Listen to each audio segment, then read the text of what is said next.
Hello students, आप लोग का शशांक एंड दीपू के यूट्यूब चैनल में बहुत बहुत स्वागत है। हम लोग मैथ के परसेंटेज की दो वीडियो को पढ़ चुके हैं। आज हम लोग परसेंटेज की तीसरी वीडियो पे आए हैं और तीसरी वीडियो में हम समझेंगे कि जैसे कि अभी हम लोग छोटे छोटे सवाल कर रहे थे कि कैसे परसेंटेज में कोई फ्रैक्शन रहता था या फिर अगर फ्रैक्शन रहता तो परसेंटेज में चेंज करना था, ये सब पढ़े थे। ठीक, फिर उसके बाद हम लोगों ने कुछ यूनिट्स थी, मतलब राशियां थी, उसको कैसे परसेंटेज में चेंज किया जाता है, तो इसके बारे में समझे थे। इस वीडियो में हम लोग समझेंगे कि अगर कोई क्वेश्चन दिया रहेगा, जैसे फॉर एग्जांपल अभी दिया है कि यदि पी की आय आय क्यू की आय से 40% अधिक है तो क्यू की आय पी की आय से कितना प्रतिशत कम है। ऐसे इस टाइप के क्वेश्चन बहुत कॉम्पिटिटिव एग्जाम में, तो मतलब कि समझ लीजिए कि ऐसे क्वेश्चन बहुत आते हैं।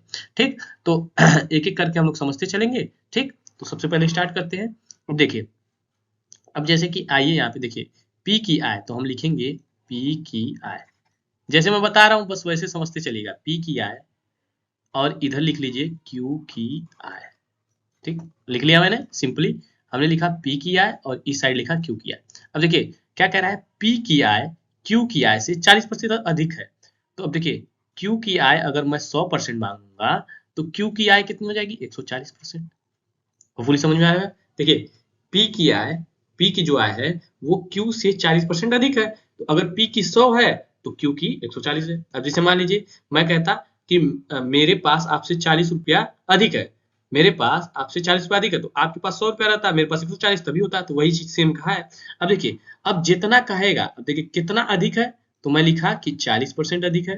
ठीक, तो अधिक प्रतिशत या फिर कम प्रतिशत निकालने के लिए, अब देखिए मुझको निकालना है कि क्यू की आय पी की आय से कितना प्रतिशत कम है, तो मैं लिखूंगा प्रतिशत कम बराबर। अब देखिए यहाँ पे सवाल आता है कि किसको ऊपर रखना है किसको नीचे रखना है। तो जितना कम हो, कितना कम है, 40 कम है, इसको रखेंगे ऊपर। किससे कम है, तो अब कहेंगे कि जो आपका पी की आय है वो कम है। ठीक, किससे कम है, क्यू से। तो अब देखिए एक चीज आपको एकदम ध्यान से समझना होगा कि जो 100 मतलब ये 100 और 140 में से किसको नीचे रखेंगे, तो 140 को नीचे रखेंगे। अब गुणा कर देंगे 100 से, एक जीरो से एक जीरो कैंसिल हो जाएगा, दो दूना के चार, दो साते 14। अब दो का गुणा 100 में कर देंगे तो ये हो जाएगा 200 अब बटा 7%। और फिर समझ में आएगा। फिर से देखिए, क्वेश्चन में कहा कि पी की आय क्यू की आय से 40% अधिक है, तो मैं क्या किया, क्यू की आय को 100 मान लिया और कितना अधिक है 40%, तो पी की आय को 40% मान लिया। अब कह रहा है कि पी की आय, अरे सॉरी, क्यू की आय पी से कितना प्रतिशत कम है। तो किसकी आय कम है, किसकी आय कम है, क्यू की। किससे, पी से कितना कम है, 40, तो 40 बटा 140 गुणे 100, 200 बटा 7% आ गया। होपफुली आपको समझ में आ रहा होगा। ठीक, नेक्स्ट स्लाइड में चलते हैं। अब देखिए, अब इस टाइप के क्वेश्चन के लिए हमको दो चीजें समझनी होगी। सबसे पहले तो हमको समझना होगा कि खर्च, दूसरा चीज आपका आय या फिर वेतन, और तीसरी चीज आपका बचत। ठीक, अब जैसे देखिए ध्यान समझिएगा, अब जैसे मान लीजिए कि कोई व्यक्ति है, वो 1000 रुपया कमाता है। कितना कमाता है, 1000 रुपया कमाता है। मतलब कि वो मान लीजिए कोई कंपनी में जॉब करता है, उसको 1000 रुपया मिलता है। तो 1000 रुपया मिलेगा, तो 1000 रुपये को क्या पूरा खर्च कर देगा, तो आप कहेंगे कि नहीं सर पूरा तो नहीं करेगा, कुछ खर्चा करेगा कुछ बचाएगा। अब जैसे मान लीजिए वो 500 रुपये खर्च कर दिया, कितना खर्च कर दिया, 500 रुपये खर्च कर दिया, तो कितना बचाया, 500 बचाया।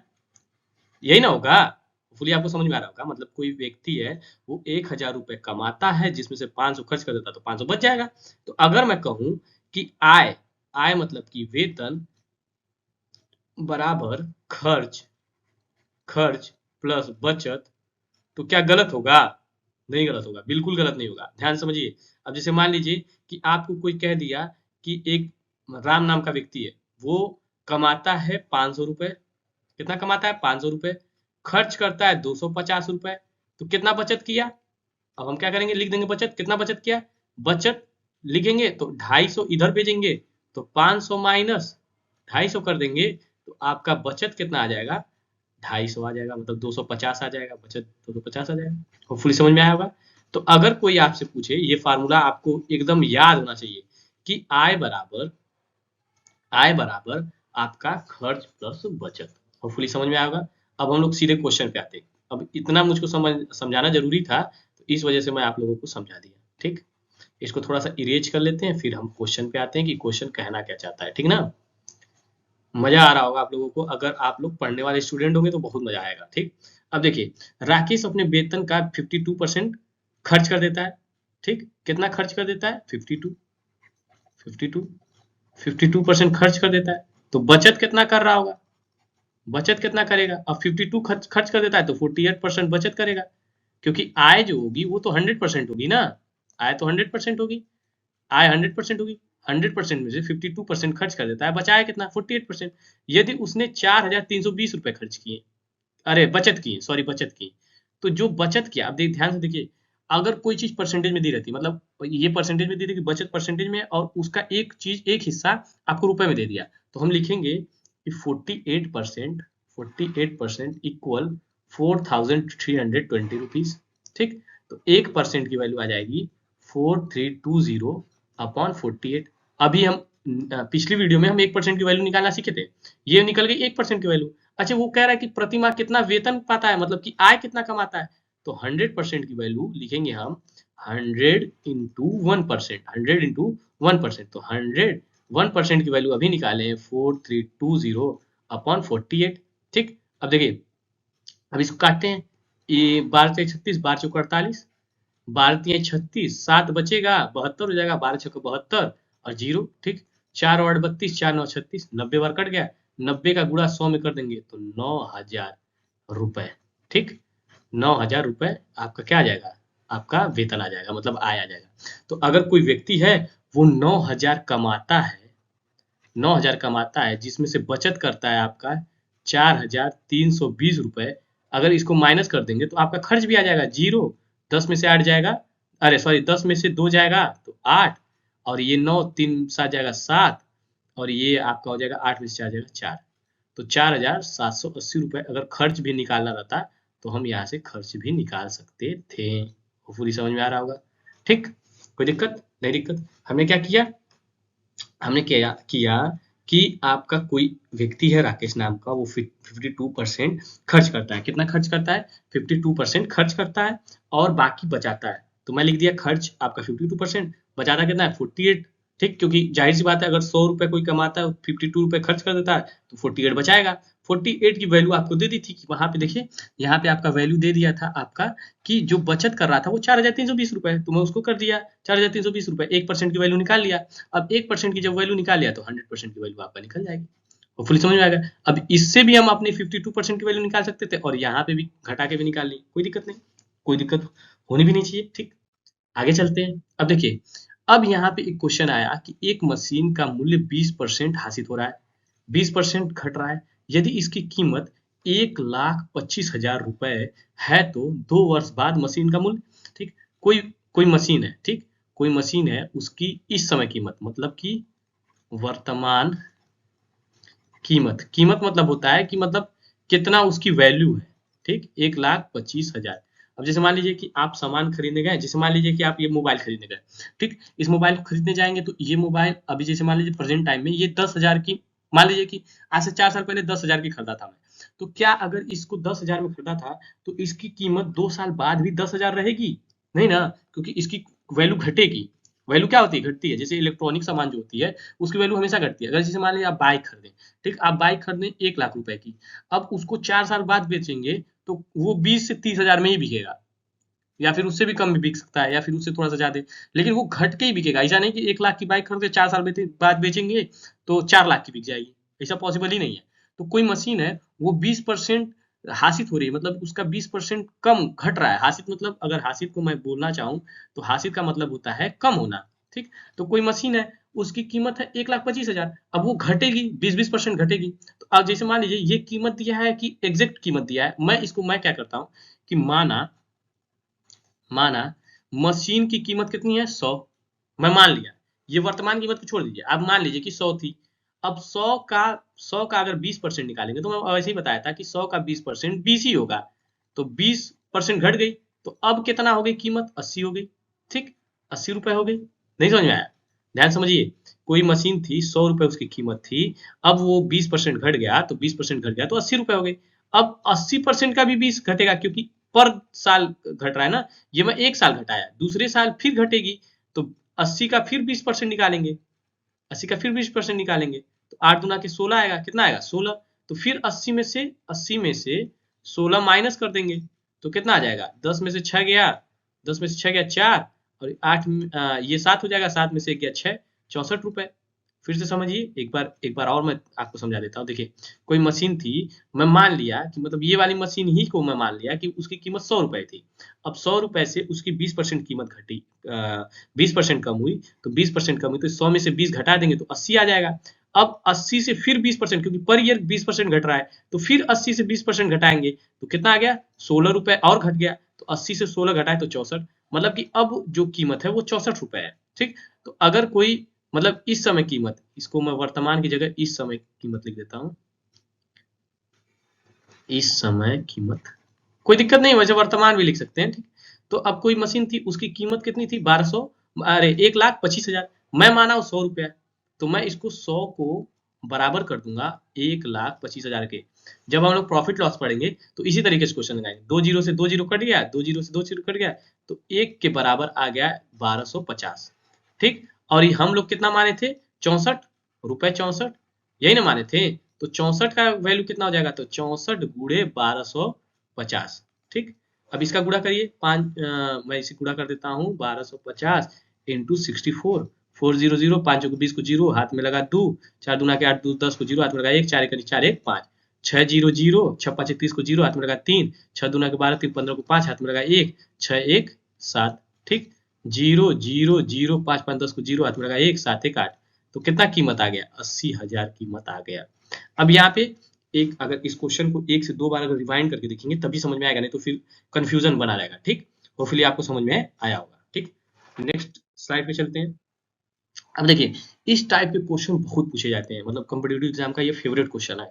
इसको एकदम आराम से हम समझेंगे कि क्या क्या कहना चाह रहा है। ठीक, राहुल नाम का कोई लड़का है, ठीक, राहुल नाम का कोई लड़का है, वो 30% अंक पाता है और बेचारा 27 अंक से फेल हो जाता है। ठीक, कोई राहुल नाम का लड़का है, वो 30% अंक पाता है और 27 नंबर से फेल हो जाता है, जबकि वहीं पे एक आशीष नाम का लड़का है, वो 40% अंक पाता है और वो 28 अंक अधिक पा जाता है। समझ में आया, क्या समझ में आया, राहुल नाम का कोई लड़का है बेचारा, राहुल है भैया, ये क्या कर रहे हैं कि ये 30% अंक पा रहे हैं और 27 अंक से हो जा रहे हैं फेल। कितने नंबर से फेल हो जा रहे हैं, 27 नंबर से हो जा रहे हैं फेल। ठीक, और फिर एक आशीष नाम के लड़के हैं, यहाँ पे आशीष को थोड़ा सा अजीब लिख दिया है, आशीर्ष लिख दिया है, आशीष नाम के कोई भैया बच्चे हैं। अब देखिए, मैथ में ना नाम उम के चक्कर में मत पड़ा करिए, बस इतना जाना करिए नाम है, ठीक ना, इसके चक्कर में नहीं कि मात्रा में क्या गड़बड़ी, उसके चक्कर में मत पड़ा करिए। आशीष है, वो भाई 40% अंक पा रहे हैं और आपका पास हो जा रहे हैं, मतलब अधिक पा रहे हैं, पास हो जा रहे हैं और प्लस पा रहे हैं कितना, 18। ठीक, ये बेचारा माइनस में चल रहा है। अब देखिए, ध्यान से समझिएगा, मैं क्या करूंगा इस क्वेश्चन को करने के लिए, मैं एक तरीका लगाऊंगा कि मैं करूंगा कि राहुल जो है वो 30% अंक पा रहे हैं और 27 नंबर से फेल हो जा रहे हैं, तो मैं क्या करूंगा कि उनको 27 नंबर दे दूंगा। किनको दे दूंगा, राहुल को। अब राहुल को जैसे ही मैं 27 नंबर दिया, तो राहुल भैया हो जाएंगे पास, और आशीष भैया 40% अंक अधिक पाए हैं, मैं इनसे 18 नंबर छीन लूंगा। क्यों छीनूंगा, क्योंकि मैथमेटिकल कंडीशन के लिए हमको इन दोनों को बराबर करना है, इस वजह से छीनूंगा। इनसे कोई मेरी जाति दुश्मनी नहीं है कि आशीष भैया से हमारी कोई दुश्मनी है कि इनसे 18 नंबर ले लिए, ऐसा कुछ नहीं है, आप ये मत सोचिएगा।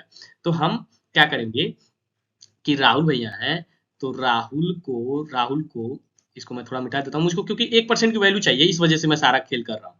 तो मैं क्या करूंगा, इसको हम सॉल्व करते हैं, अब ध्यान से समझिएगा। ठीक, अब देखिए, राहुल है वो 30% अंक पा रहे हैं और फेल हो जा रहे हैं, तो इसलिए मैं इनको 27 अंक, प्रतिशत नहीं 27 अंक दे देता हूँ। अब इनको इतना अंक दे दूंगा तो ये बेचारे पास हो जाएंगे। आशीष जो है वो 40% अंक पा रहे हैं, 18 नंबर से फेल हो जा रहे हैं, तो मैं इनको 18 नंबर क्या करूंगा, माइनस कर दूंगा, ताकि ये दोनों लोग बराबर हो जाए। अब जैसे मान लीजिए कि आपको मैं 5 किलो आम दिया, खुद 2 किलो आम ले लिया। ठीक, तो अब बराबर करने के लिए क्या करना होगा कि मैं आपसे अगर एक आम छीन लेता हूं तो आपके पास 4 आम, मेरे पास 3 आम। अब आधा आम अगर ले लेता हूं तो ढाई ढाई आम करके हम लोग बराबर कर सकते हैं। ठीक, या फिर ऐसे भी कर सकते हैं, जैसे मान लीजिए कि आपके पास 5 आम है, मेरे पास 2 आम है, तो टोटल आम कितने हुए, 7 आम हुए, टोटल आम 7 आम हुए। तो अगर साढ़े तीन हो जाता तो बराबर हो जाता। तो अगर मैं आपसे ले लूंगा तो बराबर हो जाएगा। तो वही काम किए कि राहुल के पास 30% अंक थे, वो 27 नंबर से फेल हो रहा था, तो मैं उसको 27 अंक दे दिया कि बाबू तुम पास हो जाओ। और आशीष जो थे वो 40% अंक पा रहे थे, 18 अंक अधिक पा रहे थे, तो मैंने उनसे 18 अंक छीन लिया और दोनों को बराबर कर दिया। अब जब दोनों को बराबर कर दिया तो ये 30% को उधर भेजेंगे और 18 को इधर, तो ये हो जाएगा 27 प्लस 18 और ये हो जाएगा 40% माइनस 30%। ठीक, तो ये हो जाएगा आपका 10%। और इसको जोड़ेंगे तो 8 7 15 को 5, 8 7 15 को 5, 8 से 14 15 5, हाथ में लगा 1, 2 1 3 1 4 45, तो 1% बराबर 45/10। अभी मैं पिछली वीडियो में बताया था कि 10 हटाएंगे तो यहाँ पे दशमलव लगा देंगे, तो 1% की वैल्यू आ जाएगी 4.5। कितना आ जाएगी? 4.5। अब देखिए पूर्णांक की बात कर रहा है। अब देखिए पूर्णांक जो होता है, पूर्णांक को बोला जाता है, इसको हम लोग एक थोड़ा सा समझ लेते हैं फटाफट। पूर्णांक को बोला जाता है पूर्ण पूर्ण प्लस अंक। पूर्ण प्लस अंक का मतलब, जैसे कि अगर कोई एग्जाम हुआ तो एग्जाम में जो 100% होता है वही पूर्णांक होता है, क्योंकि एग्जाम में आप कुछ पाएंगे तो उसको प्राप्तांक बोल दिया जाएगा। जैसे मान लीजिए कि 100 नंबर का पेपर हुआ तो उसमें से 45 नंबर पाए तो वो प्राप्तांक हो गया, और जो 100 था वो पूर्णांक हो गया। ठीक, तो पूर्णांक जो होता है वो 100% होता है, मतलब 100%। तो 100% की वैल्यू हमको निकालना है, क्योंकि यही तो पूछा है पूर्णांक। पहला क्वेश्चन में 100% की वैल्यू पूछ रहा है, 1% की वैल्यू निकालनी है, तो मैं बोला था 100% की वैल्यू कैसे लिखेंगे? 100 इंटू 1%, 100 इंटू 1%। तो 100 इंटू 1% मतलब 4.5, इसका मल्टीप्लाई कर देंगे तो 450, मतलब कि जो पूर्णांक था वो कितना है? 450 है। ठीक, अब देखिए, अब उत्तीर्ण होने हेतु आपका वांछित अंक, इसको हम नेक्स्ट स्लाइड पे कर ले क्या? उत्तीर्ण होने हेतु वांछित अंक। अब देखिए आपका जो टोटल नंबर था, टोटल नंबर मुझको याद है, आप टेंशन मत लीजिएगा, 450 नंबर था। 1% की वैल्यू थी 4.5%। अब देखिए जो राहुल था वो 30% अंक पा रहा था, लेकिन 27 नंबर से फेल हो जा रहा था, तो मैं इसको 27 नंबर दे दिया तो ये पास हो गया। तो अब ये बताइए कि 30% में अगर 27 नंबर जोड़ दूंगा तो ये पासिंग मार्क्स आ जाएगा कि नहीं आ जाएगा? तो पासिंग मार्क्स आ जाएगा। तो हमको पासिंग मार्क्स ही तो निकालना था, पासिंग मार्क ही तो निकालना था। पासिंग मार्क के साथ साथ हमको पासिंग परसेंटेज भी निकालना है। तो मैं सबसे पहले 30% की वैल्यू निकालूं, तो 30% को लिखूंगा 30 इंटू 1% प्लस 27। तो 1% की अभी निकाला हूँ वैल्यू, 1% की निकाला हूँ 4.5 था, ये 4.5% नहीं था, क्योंकि 1% की वैल्यू 4.5 है। तो यहाँ लिखेंगे 4.5 प्लस 27। अब इसका गुणा करेंगे, 5 3 15 को 5, हाथ में लगा 1, 4 3 12 1 13 और प्लस 27। ये दशमलव, ये वाले जीरो से ये दशमलव हट जाएगा, ठीक ना? 7 5 12 को 2, हाथ में लगा 1, 3 2 5 1 6 और 162। मतलब कि जो पासिंग मार्क था वो 162 था। पासिंग मार्क कितना था? 162 था। 162 में से 135 नंबर पाए थे राहुल भैया, इनको 27 नंबर देके मैं पास करवाया था, तो 162 नंबर हो गया पासिंग मार्क। अब अगर मुझको निकालना रहेगा पासिंग पासिंग आपका परसेंटेज निकालना रहेगा, या पासिंग परसेंट निकालना रहेगा, तो मैं ऊपर रखूंगा जो हम पाते हैं, मतलब कि 162 नंबर पाए थे, कितने में से पाए थे? 450 में से पाए थे। और परसेंट निकालने के लिए मैं 2500 बार बता चुका कि 100 से गुणा कर दिया जाता है। किससे गुणा कर दिया जाता है? 100 से गुणा कर दिया जाता है। ये 100 से गुणा कर देंगे, एक जीरो से एक जीरो कट जाएगा, 5 45, 5 दूना के 10, 9 से काटिए, देखिए कट रहा है क्या? 9 एकन्नी 9, तो आपका बचेगा 7, 9 आठे 72, 18 दूना के 36। तो पास होने के लिए कितना परसेंट चाहिए था? 36% चाहिए था। राहुल भैया पाए थे 30%, इनको अगर 27 नंबर मतलब कि 6% दे देता तो ये पास हो जाते थे। तो ये होपफुली आपको एकदम समझ में आया होगा। ठीक, ये वीडियो थोड़ी सी लंबी चली गई, 18 मिनट की चली गई या 19 मिनट की। ठीक, अगर आप लोग अंत तक बने हैं या फिर आपको मजा आ रहा है पढ़ने में परसेंटेज, तो हम एक और पार्ट बनाएंगे, पार्ट नंबर 4। और ये जो आपका क्लास 8 के लिए भी इम्पोर्टेंट है, और उसके साथ साथ अगर आपको कोई कॉम्पिटिटिव एग्जाम देते हैं जैसे सीजीएल हुआ, अगर देंगे इन फ्यूचर अगर छोटे बच्चे हैं, मतलब 8 में पढ़ रहे हैं, तब तो कोई दिक्कत नहीं। अगर कोई बड़े बच्चे हैं और देख रहे होंगे, तो अगर आप सीजीएल का एग्जाम देंगे या सीएचएसएल का एग्जाम देंगे, या अभी रिसेंटली यूपीपी का एग्जाम हुआ है, तो वहां पे इस टाइप के क्वेश्चन बहुत पूछे जाते हैं। अब थोड़ा सा मतलब कि अगर मन लगा के पढ़ेंगे तो कहीं ना कहीं जरूर हो जाएगा। ठीक, तो अगर ऐसी वीडियो चाहिए और हमारे चैनल से जुड़े रहना है तो हमारे चैनल को सब्सक्राइब कर लीजिए, बेल आइकन जरूर दबा दीजिएगा। मिलते हैं नेक्स्ट वीडियो में, तब तक के लिए जय हिंद।